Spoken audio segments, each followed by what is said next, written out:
14वां question बच्चे एक शानदार क्वेश्चन है। अगर आप इसको बता पाए ना, अगर आप इसको बता पाए तो समझो आप लोगों को ना बेसिक क्लियर है, बेसिक क्लियर है। अगर आप लोग इसे बता पाए, फटाफट से बताइए क्या होगा इसका बिल्कुल सही जवाब। क्वेश्चन ने कहा है यदि किसी त्रिभुज की भुजाओं की लंबाइयां जो दी हुई हैं वो 7, 24 और 30 दी गई हैं। यदि किसी त्रिभुज की भुजा की लंबाइयां जो दी गई हैं वो 7, 24 और 30 दी गई हैं, और आप लोगों को भुजा को देख के ये बताना है कि ये आपके कौन से टाइप का त्रिभुज है।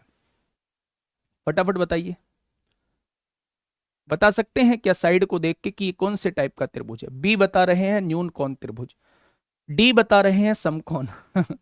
समकोण की डेफिनेशन होती है दोस्त, पाइथागोरस थ्योरम सेटिस्फाई करनी चाहिए। जब भी आपसे पूछा हो, साइड आप लोगों को दी हुई हो और आप लोगों से ये कहा हो कि ये कौन से टाइप का त्रिभुज है, साइड को देख के बताना हो, तो आप लोग सबसे बड़ी साइड की स्क्वायर करिए 900 आ जाएगा, इसका स्क्वायर करिए 576 आ जाएगा दोस्त, इसका स्क्वायर करिए 49 आ जाएगा। अगर इन दोनों के स्क्वायर का योग जब आपने किया तो आपके सामने 7, 4, 11, 12 को 2 हासिल 1, 625 आ गया मेरे दोस्त। अगर सबसे बड़ी भुजा, ध्यान से सुनिए, मैं इस भुजा को ए ले देता हूं, इस वाली भुजा को बी ले देता हूं और सबसे बड़ी भुजा को सी ले देता हूं, तीनों कंडीशन आप लोगों के सामने लिख देता हूं। अगर दो छोटी भुजाओं के स्क्वायर का सम जो है वो तीसरी भुजा, सबसे बड़ी भुजा के स्क्वायर के सम के बराबर आ जाता है, तो ये बच्चा राइट एंगल ट्रायंगल होता है, समकोण त्रिभुज होता है। अगर सबसे बड़ी भुजा का वर्ग जो है अन्य दो भुजा के वर्गों के योग के बराबर आ जाता है, तो ये राइट एंगल ट्रायंगल होता है। ठीक है, अगर सबसे बड़ी भुजा का वर्ग जो है, अगर सबसे बड़ी भुजा का वर्ग जो है इन दोनों के वर्गों से छोटा आ जाता है, सबसे बड़ी भुजा का अगर ये छोटा आता, इससे छोटा होता, तो आप लोग कहते ये एक्यूट एंगल ट्रायंगल हो जाएगा, एक्यूट एंगल ट्रायंगल हो जाएगा, यानी कि न्यून कोण त्रिभुज हो जाएगा। लेकिन अगर दो भुजाओं के वर्गों का योग जो है वो तीसरी सबसे बड़ी भुजा के वर्ग से छोटा आ जाता है, जैसा यहां पे आप लोगों को देखने को मिला है। 900 से तीसरी सबसे बड़ी भुजा वर्ग ये है, उसका वर्ग 900 है बच्चे, अन्य दो भुजाओं के वर्गों का योग जो है वो 625 है। क्या इससे छोटा आ रहा है और छोटा आ रहा है, तो ये बच्चा अधिक कोण त्रिभुज होता है, ऑब्टूस एंगल ट्रायंगल होता है, यानी कि अधिक कोण त्रिभुज होता है। यानी अगर मैं बात करूं तो ये कौन से टाइप का त्रिभुज हो जाएगा, तो आपका जवाब होगा ये ए टाइप का त्रिभुज हो जाएगा। इसे लिख लीजिए अपनी कॉपी में, बिल्कुल नया क्वेश्चन है और अभी 2022 के लास्ट में आप लोगों से पूछा गया है, चाहे वो सीजीएल में पूछा गया हो, चाहे वो सीएचएसएल में पूछा गया हो। बहुत बढ़िया। कैसे नहीं बनेगा ट्रायंगल? 24 और 7 31 होते हैं, 30 से बड़ा है। 30 और 7 37 होते हैं, 24 से बड़ा है। 24 और 30 54 होते हैं, 7 से बड़ा है। बताइए क्यों नहीं बनेगा ट्रायंगल? मुझे बताइए तो सही, क्यों नहीं बनेगा ट्रायंगल? क्यों नहीं बनेगा ट्रायंगल, ये तो बता दीजिए मेरे साथी। कौन सा आप लोग थ्योरम का इस्तेमाल कर रहे हैं जो ट्रायंगल नहीं बनेगा? भाई ट्रायंगल बनने की कंडीशन क्या बताई थी? क्या ये नहीं होती कि दो भुजाओं का योग जो है वो तीसरी से बड़ा होना चाहिए? Sum of two side is greater than third side या रिमेनिंग साइड। तो भैया जोड़ो ना, 24 और 7 31 30 से बड़ा है, कोई सी भी दो साइड जोड़ लो। 7 और 30 37 24 से बड़ा है, 24 और 30 54 7 से बड़ा है। कंडीशन सेटिस्फाई तो हो रही है, तो फिर आप क्यों कह रहे हो? कोई बात नहीं, कोई बात नहीं बच्चे। क्वेश्चन नंबर 15 फटाफट बताएंगे क्या होगा इस क्वेश्चन का साथी, बिल्कुल सही जवाब। क्वेश्चन नंबर 15 आप लोगों के सामने है, जल्दी से बताएंगे दोस्त क्या होगा इसका बिल्कुल सही जवाब। क्वेश्चन ने कहा है त्रिभुज एबीसी में एक्स और वाई क्रम से भुजा एबी और एसी पर स्थित ऐसे बिंदु हैं। दोस्त ये एक त्रिभुज आप लोगों को दिया हुआ है, ध्यान से सुनिएगा। ये एक त्रिभुज आप लोगों को दिया हुआ है, ये ज्योमेट्री में आप लोगों को पढ़ाऊंगा सिमिलरिटी, ज्योमेट्री में आप लोगों को पढ़ाऊंगा बच्चे सिमिलरिटी, तब मैं इस कॉन्सेप्ट को समझा रहा हूं, थोड़ा सा ध्यान से सुनिएगा। अगर मैं आप लोगों से कहता हूं कि ये आपके सामने एक त्रिभुज दिया हुआ है, ए बी और ए सी पर स्थित ऐसे बिंदु हैं कि एक्स वाई बी सी के समांतर है। बच्चा दो बिंदु हैं, एक एक्स है और यहां पे एक बिंदु है, ये y है, और xy जो है बच्चा वो BC के समानांतर दिया हुआ है, पैरेलल दिया हुआ है। एक बात दिमाग को सेट कर लेना दिमाग में बच्चे, जब भी ये रेखा जो है, लाइन जो है इसके पैरेलल होती है, तो ये छोटा वाला जो ट्राइंगल होता है, ये छोटा वाला ट्राइंगल जो होता है, ये हमेशा बड़े वाले ट्राइंगल के समरूप होता है। बड़े वाले ट्राइंगल के समरूप होता है यानी सिमिलर होता है, और सिमिलर होगा तो इनकी करस्पोंडिंग साइड्स का रेशो जो होता है वो इक्वल होता है। ठीक है, अब समझिए, उसने कहा X Y upon B C बराबर 2.5, 2.5 और 7 का रेशो निकाल लो। ये 2.5 है बच्चे, 7 का रेशो कितना आ जाएगा, पॉइंट हटाओगे 0 बढ़ाओगे, 5 पंजे 25 होता है, 5 से काटोगे तो 14 बार कट जाएगा। तो एक्स वाई कितना दिया हुआ है, 5 दिया हुआ है, और बी सी कितना दिया हुआ है, 14 दिया हुआ है। ठीक है, अगर मैं इनकी साइड का रेशो पूछूं, अगर मैं इनकी साइड का रेशो पूछूं तो आप लोग बताएंगे इनकी साइड की, छोटे वाले ट्राइंगल की साइड 5 है और बड़े वाले ट्राइंगल की साइड का रेशो 14 है। ठीक है, तो समलंब चतुर्भुज BCYX के क्षेत्रफल का AXY के क्षेत्रफल से अनुपात क्या होगा। मेरे दोस्त ध्यान से दिमाग में बैठा लेना, बहुत इंपॉर्टेंट क्वेश्चन है, बहुत इंपॉर्टेंट क्वेश्चन है और गजब का पूछा जाता है। अगर साइड का रेशो ये है दोस्त, तो इसका स्क्वायर कर दो तो आपके पास जो है वो एरिया का रेशो आ जाएगा। किसका रेशो आ जाएगा, एरिया का रेशो आ जाएगा। ये किसकी साइड थी बच्चा, ये इसकी साइड थी, तो इसका एरिया कितना आ गया, 25 आ गया। ये किसकी साइड है, 14, ये बड़े वाले की साइड है, तो पूरे का एरिया कितना आ गया, 196 आ गया। और 196 में से 25 जाएगा तो ये कितना आ जाएगा बच्चे, 171 आ जाएगा। कितना आ जाएगा, 171 आ जाएगा, क्योंकि पूरे का क्षेत्रफल कितना है, 196 है, और 196 में से अगर ऊपर वाले का क्षेत्रफल घटा दूं, 25 घटा दूं, तो नीचे वाले का 171 आ जाएगा। अब क्वेश्चन ने कहा क्या है, क्वेश्चन ने कहा है समलंब चतुर्भुज BCYX, BCYX का क्षेत्रफल 171 है। आपने लिख दिया मेरे दोस्त। AXY के क्षेत्रफल का अनुपात कितना है, इसका क्षेत्रफल बच्चे 25 दिया हुआ है, तो रेशो क्या आ जाएगा, 171/25 इस क्वेश्चन का जवाब हो जाएगा। Option number A is the correct answer. जानदार क्वेश्चन है, फटाफट मुझे बताइएगा। क्वेश्चन ने कहा है 180 रुपए को 66 व्यक्तियों में विभाजित किया गया है। ये 66 व्यक्ति कौन है, पुरुष और महिलाएं हैं मिला के। पुरुषों और महिलाओं द्वारा प्राप्त कुल राशि का अनुपात, यानी दोनों को जो कुल राशि मिलती है वो 5-4 के रेशो में बढ़ती है बच्चे। लेकिन प्रत्येक पुरुष और प्रत्येक महिला द्वारा प्राप्त धन का अनुपात जो है वो 3:2 आप लोगों को दिया हुआ है। मेरी बात को थोड़ा सा ध्यान से समझिए बच्चा। टोटल को मिलने वाला धन जो है वो इतना है और हर एक को मिलने वाला धन जो है वो इतना है। तो आप लोगों से पूछा है पुरुषों की संख्या ज्ञात कीजिए।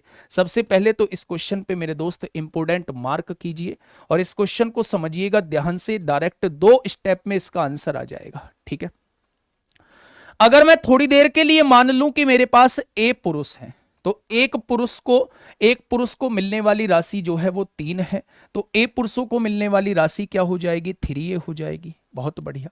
अच्छा एक बात बताइए, अगर टोटल 66 व्यक्ति थे उसमें से A पुरुष हो गए हैं तो महिलाएं कितनी होंगी, तो आप कहेंगे 66 माइनस A हो जाएंगी।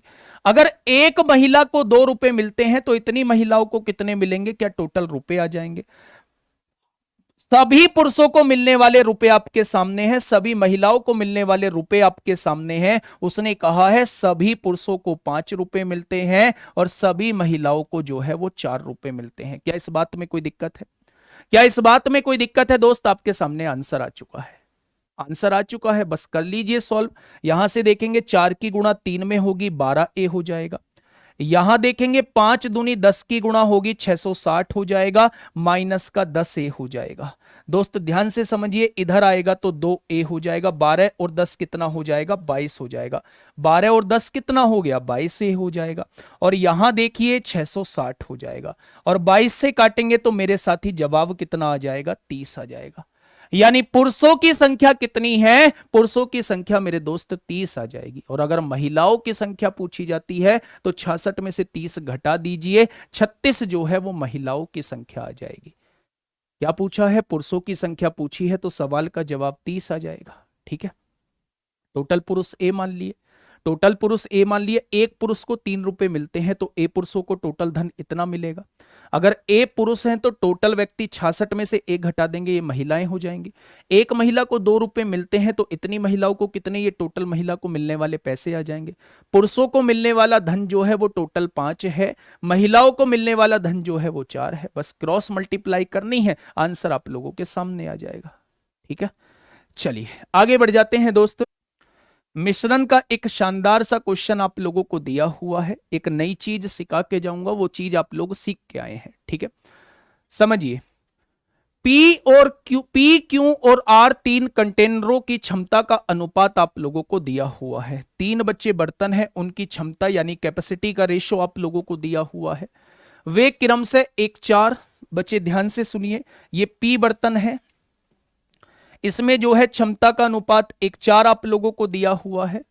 क्यू वाले बर्तन में जो अनुपात दिया हुआ है वो 2-3 आप लोगों को दिया हुआ है, और आर वाले बर्तन में जो अनुपात दिया हुआ है वो 3-5 आप लोगों को दिया हुआ है, और इनकी क्षमता का अनुपात दिया हुआ है 5, 4 और 8 दिया हुआ है। ठीक है, दूध और पानी के मिश्रण से पूर्णता भरे हुए हैं मेरे दोस्त, ये दूध से भरा हुआ है और ये वाला जो हिस्सा है ये पानी का आप लोगों को दिया हुआ है। 3 बर्तन है, उसमें दूध और पानी का अनुपात पहले में ये है दोस्त, दूसरे में दूध और पानी का अनुपात ये दिया हुआ है, और तीसरे में दूध और पानी का अनुपात ये दिया हुआ है, और कैपेसिटी जो है वो कैपेसिटी इस अनुपात में दी हुई है। ठीक है, यदि तीनों कंटेनर के मिश्रण को एक साथ मिश्रित किया जाता है तो अंतिम मिश्रण में दूध और पानी का अनुपात क्या होगा। सबसे पहला काम होता है कि अगर ये मात्रा अलग अलग दी हुई है तो पहले इनकी मात्रा को समान कर लो। कैसे करोगे, 1 और 4 इसकी मात्रा कितनी है, 5 है।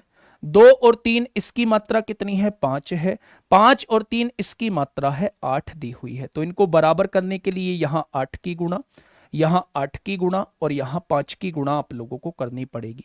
क्या 40 के तीनों बर्तन हो चुके हैं। ठीक है, तो बच्चे यहां 8 की गुणा हुई है, यहां 8 की गुणा हुई है और यहां 5 की गुणा हुई है, यहां भी 8 की गुणा हुई है, यहां भी 8 की गुणा हुई है और यहां 5 की गुणा हुई है। क्या इस बात में कोई दिक्कत है, बहुत बढ़िया। अब तीनों बर्तन की कैपेसिटी जो है वो समान आ चुकी है, लेकिन उसने कहा है कैपेसिटी जो है वो 5, 4, 8 के अनुपात में होनी चाहिए। तो बच्चे 5 की गुणा यहां कर दो, 4 की गुणा यहां कर दो, 8 की गुणा यहां कर दो। क्या रेशो जो बन चुका है वो 5, 4, 8 का बन चुका है। तो 5 की गुणा मेरे दोस्त यहां कर दो, 4 की गुणा यहां कर दो और 8 की गुणा जो है मेरे दोस्त यहां कर दो। तो आपके सामने ये जो है बर्तन की कैपेसिटी जो है वो 5, 4, 8 के रेशो में आपके पास दूध इतना बन चुका है, पानी इतना बन चुका है। बस निकाल दो क्वेश्चन। दूध कितना हो जाएगा, 8 पंजे 40 हो गया। दूध कितना हो गया बच्चे, 40 हो गया। यहां दूध देखेंगे 8 चौक 32 दूनी 64 हो गया है, और यहां दूध देखेंगे 8 पंजे 40 दिया 120 हो गया है। टोटल दूध की मात्रा कितनी आएगी, 6 और 4 10 और 2 12 को 2 हासिल 1 224 आ जाएगी। पानी की मात्रा कितनी आएगी बच्चे, 8 पंजे 40 चौका 160 हो गया है, 8 तिया 24 24 चौका 96 हो गया है, और यहां 8 पंजे 40 पंजे 200 हो गया है। तो पानी की मात्रा कितनी आ जाएगी, 9 और 6 15 को 5 का हासिल लगा 1 456 हो जाएगी। बच्चे बस दोनों का रेशो हम लोगों को निकालना है। तो 4 पंजे 20 होगा, 4 छिंग 24 होगा, 4 एकम 4 होगा, 4 एकम 4, 4 चौक 16, 2 से काटोगे 28 बार कटेगा, 2 से काटोगे तो 57 बार कटेगा। सवाल का जवाब 28/57 आ जाएगा। Option number B is the correct answer. 72 से विभाजिता का नियम क्या कहता है, 72 से विभाजिता का नियम यह कहता है कि संख्या को 9 और 8 दोनों से डिवाइड होना होगा, और 8 से डिवाइड होने का नियम यह कहता है कि बाद के 3 अंकों को 8 से डिवाइड होना होगा। तो 8 नाम 72, 6 बचेगा और 6 के आगे 4 लगेगा, तभी वो संख्या 8 से डिवाइड होगी। देख लीजिए आप लोग, 8 नाम 72, कितना बचेगा 6, और 6 के आगे क्या लगाना पड़ेगा कि 8 से विभाजित हो जाए, तो आप कहेंगे 4 लगाना पड़ेगा। यानी कि बच्चे y की वैल्यू जो है वो 4 आ चुकी है, y की वैल्यू जो है वो कितनी आ चुकी है, 4 आ चुकी है। अब 9 से डिविजिबिलिटी रूल ये कहता है कि अंकों का योग 9 से कटना चाहिए, तो 8 और 3 11 और 9 20, 20 और 3 23 और 6 29 और 7 36, ये तो कट चुका है। 8 और 4 12, और 12 में क्या जोड़ दूं कि ये 9 से कट जाए बच्चे, तो x की जगह 6 लिख दो। 6 लिखते ही 18 जो है वो 9 से कट जाएगा। क्या x की वैल्यू जो है वो 6 आ चुकी है और y की वैल्यू जो है वो 4 आ चुकी है। तो बच्चे उसने पूछा है 3x माइनस 2y की वैल्यू बताइए। तो x की जगह 6 रखिए, 6 × 3 = 18 होगा। y की जगह 4 दूनी 8 होगा। 18 में से 8 जाएगा तो 10 इस क्वेश्चन का जवाब आ जाएगा।